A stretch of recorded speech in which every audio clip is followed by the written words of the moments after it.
That wraps it up for us tonight at 5:30. It continues, though. John and Liz are next with News Channel 32 at 6. All right, thanks, Rick and Vicki. Right now at 6, it'll take years and more than $1 billion to do it. But this stretch of land in eastern Jefferson County is being transformed into one of 2 new bridge routes linking the Louisville area with southern Indiana. We'll lay out the plan that's been in the making for years. This controversial project's already cost millions, even before a single bit of concrete or steel goes up. Target 32 breaks down how much of your tax money was spent on just the bridge banter leading up to the decision. Plus, find out why Louisville's Catholic Church says it's not liable in the 150-plus lawsuits which claim priests molested children, and the Archdiocese did nothing to stop it. Good evening, I'm Liz Epperman. I'm John Bowl. It's the day Kentucky and Indiana have been talking about for years. But now the talk is over as we get a step closer to what will be a construction marvel. The governors of Kentucky and Indiana made it official in giving us the sites for 2 new bridges linking both states. One is located just upstream from the Kennedy Bridge next to Interstate 65 downtown.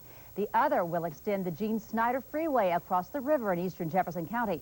Bill Alexander begins our team coverage of tonight's big story. He's live in News Chopper 32. Bill?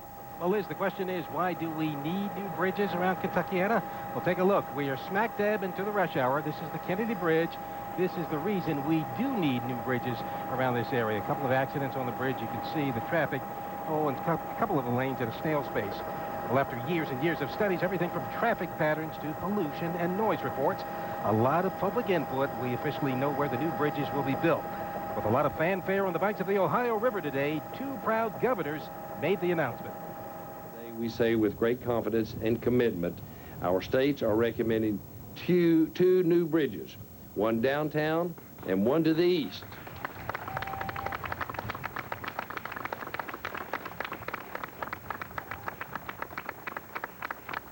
We want them built as one project, and we want them built just as soon as possible. There is only one other ceremony that can top the unveiling of this map. That will be 10 to 15 years from now when the new Ohio River bridges are supposed to open. There will be a downtown bridge and another 8 miles to the east linking the Gene Snyder Freeway in Kentucky to the Lee Hamilton Highway in Indiana. If we do nothing, our traffic flow and congestion problems, already bad, will just get worse. Some analysts say if nothing is done soon, traffic on the Kennedy Bridge will be well over 150% of the maximum capacity. And traffic is already bad at every turn. And there's pollution that's getting unbearable as well. It's getting worse all the time. I'm like her. I don't like going at Spaghetti Junction over there. All them roads going together. And in fact, I almost got hit one time. All you have to do is to get caught in it at 5 o'clock in the afternoon and figure out that it needs to be refigured. Reconstruction of the 40-year-old Spaghetti Junction is also part of the $1.5 billion project. The intersection of 71, 65, and 64 will move south. Back out live this evening, $1.5 billion. But now there's some estimates, people saying when it's all is said and done, it'll be $2 billion. And by the way, the Federal Highway Administration makes the final decision on what and where to build based on the state's recommendation. That decision is published in a document. It's called the Record of Decision. We'll find that out in late 2002. And the final decision and right-of-way acquisition are estimated to take from 2 to 3 years. Construction of the 2 new bridges and reconstruction of Spaghetti Junction could take 8 to 10 years. A lot of people we spoke with today said, unfortunately, they don't think they'll be around to see the final bridges, but we indeed think 8 to 10 years will be the final timetable. For now, aboard News Chopper 32, I'm Bill Alexander. Let's send it back to you. Thanks, Bill. Well, if it seems like this community's been arguing over the bridge plans for decades, you're right. But if you think you've heard everything when it comes to the bridge debate, a Target 32 investigation has uncovered some new, interesting information that puts this tireless controversy in perspective. $1.4 billion to build 2 bridges. To give you an idea of how much money that is, if you counted one number per second, it would take you about 26 years to count to 1.4 billion. Now, take into account how much the existing bridges cost to build. Target 32 finds the twin-arched, double-decked Sherman-Minton Bridge carrying Interstate 64 traffic between New Albany and Louisville was completed in 1962 at a cost of $14.8 million. The John F. Kennedy Memorial Bridge, the 6-lane single-deck span linking Jeffersonville and Louisville, was completed in late 1963 at a cost of $10 million. The span was unnamed when it opened. The George Rogers Clark Memorial Bridge was actually the first to carry highway traffic between Louisville and southern Indiana. It opened in 1929 and was built for $1.2 million. But while these three bridges were built for a total of $26 million, we have spent almost that much money just on studies for the current bridge controversy. That's right, our investigation finds that since 1987, there have been 16 studies related to the transportation problems plaguing drivers on both sides of the river. Here they are with their titles and costs. The running total cost just for these 16 is just over $25 million. Some were privately funded, but most were paid by you and me, the taxpayers. And many of the firms contracted for these studies were told not to even make a bridge recommendation. And those that did came to startling conclusions like this: new river crossing needed due to traffic congestion. There are still many people unhappy with the location of the two new bridges. 34 homes will be displaced due to the Eastern Bridge, another 115 due to the downtown bridge. We'll have a reaction for you tonight to that on News Channel 32 at 11. And you can have your say by participating in our internet forum. A survey on the bridge issue. Just log on to the LouisvilleChannel.com. Look for the big story section of our homepage. It also has a link to the official Bridge Project website. Now, attorneys for the Archdiocese of Louisville contend there are several reasons why the church should not have to pay for the indiscretions of its priests. Today, they filed formal responses to more than 150 sex abuse lawsuits filed against the church. Steve Bergen is in the newsroom with more. Steve? Liz, more than 700 pages were filed this afternoon at the Judicial Center in response to those lawsuits. The church indicates it's not at fault and is pointing the blame at others. This is consistent with a very aggressive defense strategy to leave no stone unturned, a scorch-the-earth kind of defense. That's William McMurray's reaction to the church's response to the sex abuse lawsuits he has filed. The responses include the argument that there's a statute of limitations issue, that others are responsible for what happened, people the church had no control over, and therefore the church is not legally responsible, and that assessing punitive damages against the church would be cruel and unusual punishment. The Archdiocese will now argue that it is the fault of the parents of these victims, that it's the fault of the parents of victims upstream, that is, abused before the current plaintiff claims to have been abused, so that had those parents perhaps reported to police, these incidents would not have occurred. This is not much different than blaming the victim. The hard line church attorneys are taking seems to be in contrast to what church officials have been saying. This is very painful for people. It's not as painful for the Archdiocese as it's been for a person who's been hurt by someone, and that's our focus. For us as a church, it's embarrassing that so many of our members have been hurt, and there wasn't knowledge this was going on. We need now to not only reach out to those who are hurt, but redo our policies, redo our efforts at prevention, to do everything we can do to make sure that this crisis doesn't reoccur. Despite some of the tough talk, both sides say they want mediation, but so far there's been no movement in that direction. Steve Bergen, WLKY, News Channel 32. Now, a story you'll only see on News Channel 32. A Bullitt County judge is preparing to decide if a high-profile murder case should be moved out of the area. David Bucky Brooks is charged with killing 17-year-old Jessica Dishon nearly 2 years ago. His capital murder trial is scheduled to take place in Bullitt County in just a couple of weeks. But today, defense attorneys argued Brooks could not get a fair trial there. Attorneys pointed to massive pretrial publicity surrounding the murder, the arrest, and developments in the case. There's a blitz now and then, and everything just seems to hit the airways all over the place. The judge said today he's inclined to let the process move forward into jury questioning and let the process decide if a move is necessary. His ruling is expected in the next week. An accused deadbeat dad in Louisville has a vasectomy in hopes of avoiding prison time. As we first reported at 5:30, 28-year-old Jeff Ashby has 10 children, and he's been taken to court because he owes back support. $36,000 to his oldest, a 9-year-old daughter, but because he says he's disabled, he was unable to make payments for several years. Last month, Ashby had a vasectomy, in part because he hoped the prosecutor wouldn't send him to prison. hurt me a great deal because, I mean, I know this is like a criminal case, but I'm not a criminal. I'm not out here, you know, selling drugs and shooting people, violent crimes. So, you know, I've been locked up before. I've never been to prison, but I don't want to be there. You know, I didn't want to be there. In early September, a judge will decide if Ashby should go to prison anyway or grant him probation. He will still figure out a way to pay back that money.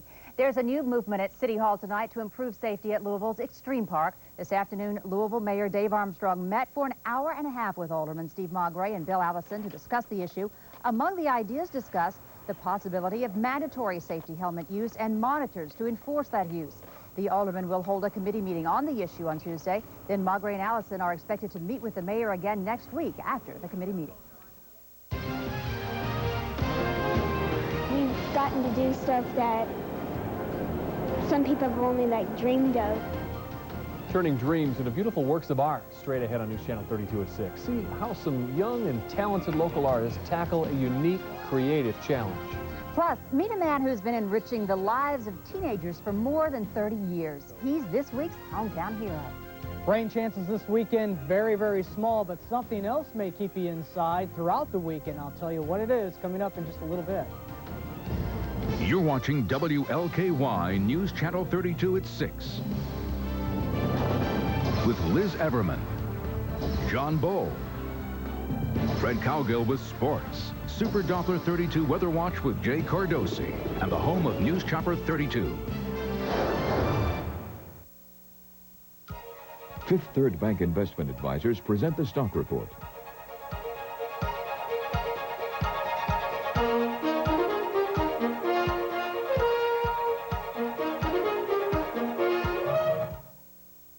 The news is sponsored in part by your Louisville Ford dealers.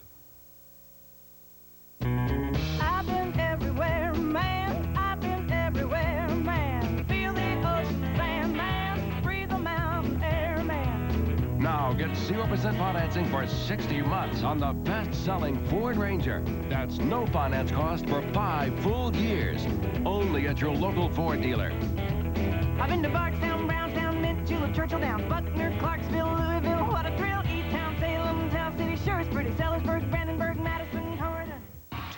Severe weather threatens in greater Louisville. It's threatening you. A lot of heavy thunderstorm activity. In the Super Doppler 32 Weather Watch, we take that seriously. That's why Jay Cardosi notifies the entire team.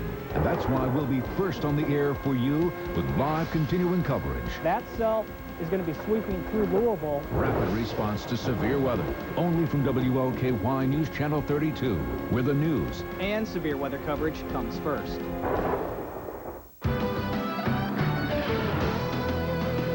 Some budding young local artists have enjoyed a special opportunity for creativity this week.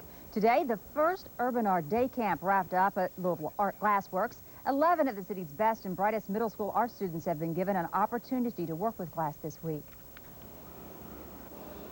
Well, it's been a lot of fun. We've been doing etching, and well, right now we're doing mosaics, and I think that they're a lot of fun. It's been interesting, real interesting. I mean, we've gotten to do stuff that some people have only dreamed of. I mean, I think it's been a quite neat learning experience. The camp concluded this afternoon with the students exhibiting their creations for family and friends. Looks great. Well, he's hiked 90 miles in New Mexico, helped build homes in western Kentucky, and he's currently roughing it at Boy Scout camp in the backwoods of Bullitt County. Summer is never dull for this week's hometown hero. Rick Van Hoos is here with the story of a Boy Scout leader who continues to make a difference in the lives of teens. John and Liz, they adore this man. This is troop members past and present. He was lured into being a scoutmaster 34 years ago, and at the age of 60, some 500 scouts later, Joe Ball is going stronger than ever. Easy, easy, easy. That's better. That's better. Joe Ball has been coaching kids through scouting for more than 34 years. Just to be able to help a kid that everybody else has just said, you know, it's not worth anything. And scouting will bring the best out of them. And Joe seems to bring the best out of them. We need positive male role models, and Joe is a perfect example of that. Of all the postings that's been through the troop, this is my swimmer.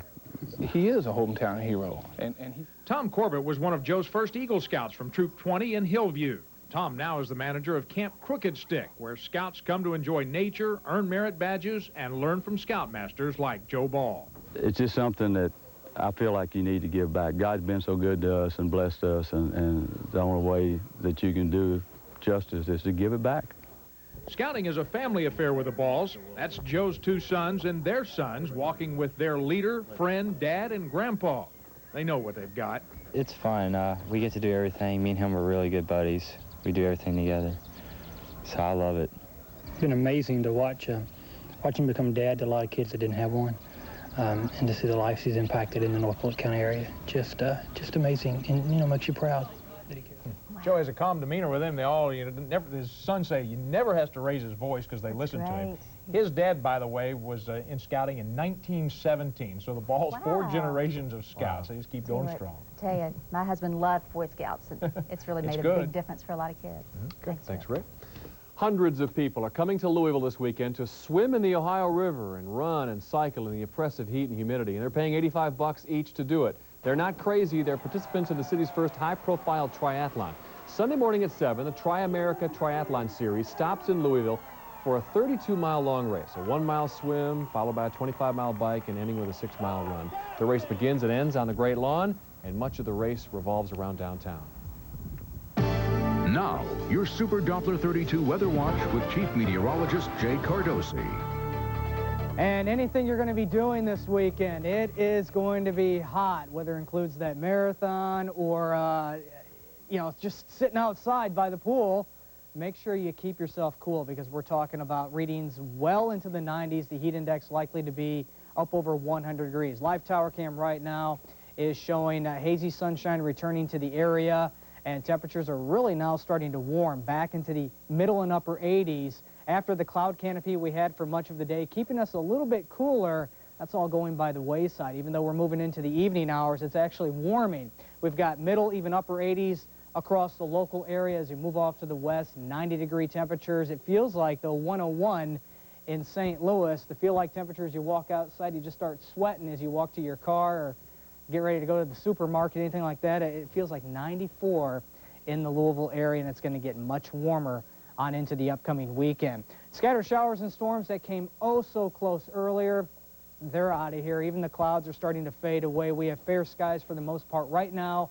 I think that trend will continue on into the evening and even the overnight period. We do have a little batch of storms starting to refire out here in eastern Nebraska, western Iowa, and this is where a tornado watch has been posted for the evening hours. Should see a big storm complex fire up out here tonight, and some of those may move very close to our area tomorrow early morning. More on that in just a second. 87, 71, the official extremes at the airport, 90 and 73. Outside right now, mid and upper 80s across the board, but that feel-like temperature, the heat index, in there at 94. The southwest winds rolling in here, 13 miles an hour, kind of mixing up that air, blowing the mold around. That's on the high side. If you walk outside, you start feeling lousy. It's probably because of that, the mold, pollens, and also pollutants on the low side. All right, let's check in with a couple of the weather watchers. Mark Matsko in the Louisville area had a high of 87, a morning start of 74. And Dr. Joe in E-Town, Mr. Chatham-Parampil's numbers were 91 and 71. Tomorrow morning, there's that slight chance for a storm, especially just north of Louisville in central and southern sections of Indiana. By afternoon, forget about any rain chances. I mean, it's going to be hot, hot, hot in the afternoon. High temperatures, low and middle 90s in southern Indiana as well as Kentucky, and don't look for any breaks on Sunday. Equally as hot. Keep in mind, these are the air temperatures. The heat indices will be flirting with the century mark. Here are the details of the forecast as we head on into this last weekend of July. Fair skies, warm, muggy, readings in the 80s this evening on that pinpoint forecast. 82 at 10 o'clock. I think we'll wake up to 74 in the morning. Slight chance for a rumble of thunder. Otherwise, it's dry by lunchtime, and 87. And tomorrow afternoon's high up around 94 and 93s. Sunday and Monday. Again, John, that's a triathlon on Yeah, Sunday triathlon morning. Sunday morning at 7, so it's going to be brutal. Yeah, it is. I was sweating this morning at 7. Are you going to win? No, I'm not going to win. I'm going to get second place, though. Okay. Okay. Wow. We'll be there rooting you on. Jay Cardosi's forecast is certified by the American Meteorological Society. The weather is sponsored in part by LG&E.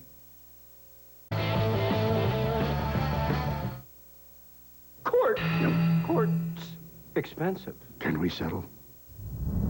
Live with Fred Calgood, this is WLKY News Channel 32 Sports. Hello, everybody. Chris Redman's future began today. The Baltimore Ravens officially opened their NFL training camp today, forced indoors by rain. Redman is the man in the proverbial hot seat. The former Mail and U of L quarterback is projected as the Ravens starter this fall after sitting for 2 seasons. In those 2 seasons, he threw just 3 passes for 2 completions. Baltimore's looking to rebuild around Redman after losing 12 starters from last year's team. Chris is arguably the least known of any starting quarterback heading into training camp, but he is ready for the challenge. Yeah, I think the intimidation factor of any veteran player is not there. You know, you just go out there and people are going to establish themselves, myself included, as being leaders and going out there. And I don't think anybody's intimidated me, and I'm not intimidated by anybody on the team. So I think that's good. It's going to, I think a lot of people feel more comfortable and hopefully can just be relaxed and go out there and play. Today in Georgetown, Kentucky, the Bengals opened their training camp. Cincinnati is the NFL's worst team since 1990, but it showed modest improvement last season with a 6-10 record. The Bengals ranked last in scoring offense last season, and there continues to be questions at quarterback among many positions, but they've got talent, including running back Corey Dillon, who's had 5 straight 1,000-yard seasons. Good news, Cincinnati has one of the NFL's easiest schedules this fall. His head coach Dick LeBeau's 3rd year on the job and his 44th season in the NFL as a player and coach. But he hopes that hope springs eternal for the 64-year-old. This is very exciting for me. I told our players that it's like opening a new page, seeing them out there, and you know, you scheme and you look at video in the off season and you think, well, how about this? Why don't we do this and that? But then there's no players. There's nowhere to go with it but back to the drawing board. But here we go out and we get to see the players enact these ideas. We want our football players thinking successfully, thinking playoffs. We know there's a lot of work involved, but that's why we're here. This weekend in Terre Haute, Indiana, camp begins for the Colts. First-year head coach Tony Dungy brings a defensive mind to a team which has specialized historically in offense. He comes to Indianapolis after being fired by the Bucs, a horrible payoff considering he led them to the playoffs 4 times in 5 seasons. And IU football head coach Jared DiNardo has a tough job in his first season with just 69 scholarship players, 16 under the NCAA limit. 20 of those 69 are incoming freshmen. Understandable then that Indiana has once again been picked as an also-ran in the Big Ten's annual preseason poll. And that is sports. Thanks, Fred. All right. Good luck this weekend. Yeah. Thanks for joining us. The news is sponsored in part by Arch L. Hetty & Son Funeral Homes.